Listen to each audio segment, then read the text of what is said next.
बिस्मिल्लाहिर्रहमानिर्रहीम। अस्सलाम वालेकुम। कैसे हैं आप सब? उम्मीद करती हूँ आप सब खैरियत से होंगे। मैं भी खैरियत से हूँ। तो आज मैं आपके लिए लेकर आई हूँ चने की दाल बनाने का तरीका। इसको बनाना नहायत ही आसान है। ये देखते हैं इसको बनाने। आधा किलो दाल, एक प्याज बड़ी, एक अदर टमाटर, थोड़ी सी हरी मिर्चें, इसको मैंने बारीक काट के रख लिया।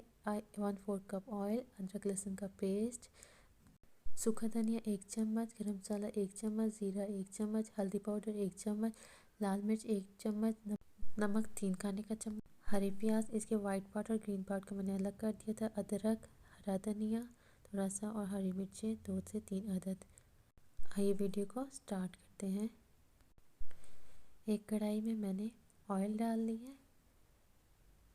अब इसके साथ ही मैं इसके अंदर प्याज डाल दूंगी और इसको हल्का ब्राउन होने तक भूनूंगी।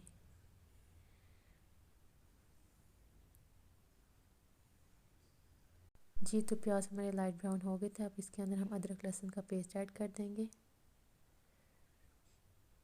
और इसको अच्छी तरह से भूनेंगे। अब साथ ही इसके अंदर 2 से 3 मिनट भूनने के बाद इसके अंदर मैंने टमाटर ऐड कर दिए। साथ ही इसके अंदर थोड़ी हरी मिर्ची डाल दूंगी और हरी प्याज का जो वाइट वाला पार्ट था वो डालूंगी। ग्रीन अभी नहीं डालना क्योंकि वो अगर अभी डाला तो वो जल जाएगा।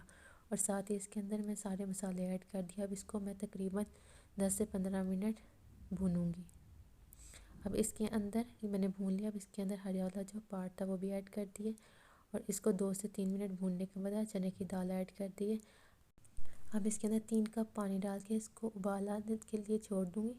जब इसके अंदर एक उबाल आ जाए तो फिर मैं इसको दम पर पकने के लिए रख दूँगी।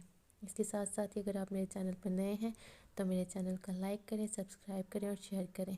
जी तो तकरीबन आधे घंटे के बाद मैंने इसके अंदर जो गार्निशिंग की चीज़ें थी वो भी ऐड कर दी हैं। इसलिए तो मज़ेदार दाल हमारी तैयार हो गई। इसे ज़रूर ट्राई कीजिएगा। अगर आपको मेरी रेसिपी पसंद आई है तो कमेंट बॉक्स में ज़रूर बताइएगा। मिलते हैं नई रेसिपी के साथ। खुश रहें, आबाद रहें। अल्लाह हाफ़िज़।